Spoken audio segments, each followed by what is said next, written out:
7 climbers perished in the 1967 Mount McKinley tragedy on Denali while attempting to descend from the top during a severe blizzard that was thought to be the worst to hit the peak in a century. The incident is among the deadliest mountaineering mishaps in history and is the deadliest to happen in Denali. Today, we'll talk about the deadly tragedy of Mount Denali. Imagine being stuck on the highest point in North America when the wind is blowing at over 100 miles per hour and the temperature is dropping to minus 40 degrees Fahrenheit. Every step you take could be your last. The odds are against you. This is what happened to the 7 climbers who died in the 1967 Mount McKinley disaster, a terrible event that sent shockwaves through the mountaineering world. Joseph Wilcox, a graduate student at Brigham Young University, organized an expedition to climb Denali through the Muldrow Glacier route. Despite most of the team experiencing altitude sickness, they made good progress and set up camp at 15,000 feet by July 13th. A storm was expected to hit the mountain between July 16th and 17th, but Wilcox claimed that the team was not given prior warning.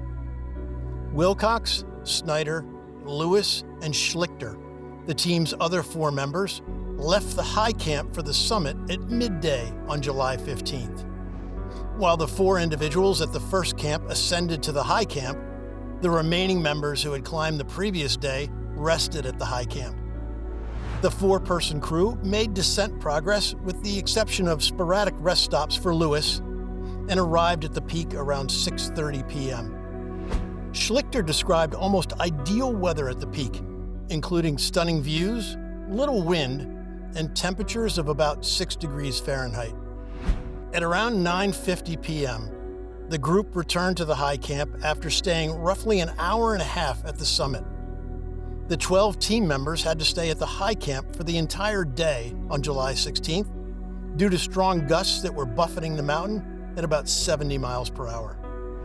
On July 17th, the wind subsided and the group began to disperse. Clark, S. Taylor, W. Taylor, Luchterhand, McLaughlin, Janes, and Russell would be the expedition's 7 summit climbers that day, while the 4 summit climbers from the previous day descended to the camp at 15,000 feet. Because of altitude sickness, Ansel's shift couldn't reach the top, so he decided to go down.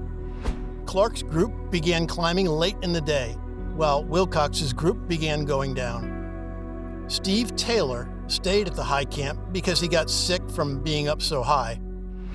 At 8 p.m., a storm hit the top of the mountain, and Clark radioed the park rangers to say they were stuck and would have to spend the night there.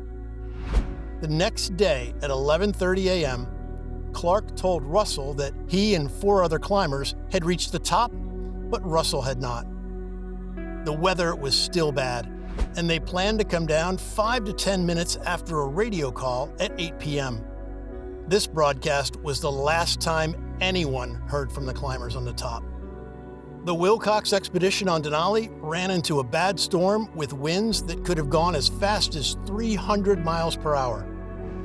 After 2 days of not hearing from climbers near the summit, 5 went down to 15,000 feet and back to high camp to look for their missing teammates.